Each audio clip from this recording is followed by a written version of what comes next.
Tina spinnt auf den Patrick, aber weil der nix Festes nicht will, gibt ihr Kathi den Ratschlag, dass er sich da nicht einsteigern soll und passt alle wieder auf sie auf. An Michi seine Versicherung und die von der Gemeinde kommen miteinander für den Schaden auf. Weil aber auf den Grundstückel der Baum nachgibt, kann man nichts mehr draufbauen. Drum werde ich am Gemeinde den Grund ankaufen und ein Naturgebiet draus machen. Mit dem Territori kann sie nachher anderswo einen Grund kaufen, dass er sein Hüber und seine Werkstatt draufbaut.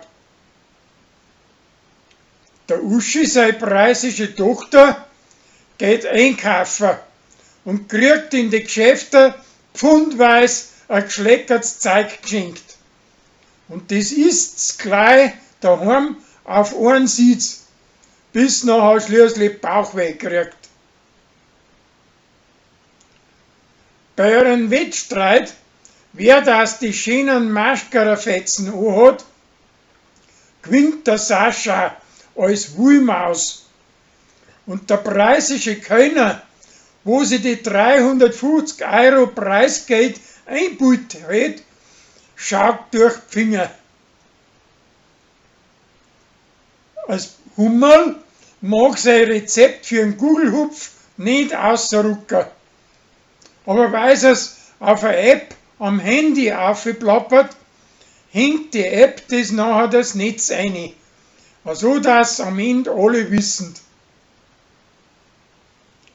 Der Lorenz soll der Kirchenjugend eine Geschichte vorlesen. Stattdem erzählt er aber eine wahre Geschichte aus seinem eigenen Leben. Und die kommt besser an. Ein Gregor, seine Schwester, verzapft ihm, dass er möglicherweise ein Lenz sein Vater ist. Drum ist er nachher recht sauer auf die Kathi, weil sie ihm das nicht gleich gesagt hat und verlangt von ihr einen Vaterschaftstest. Sie mag aber nicht.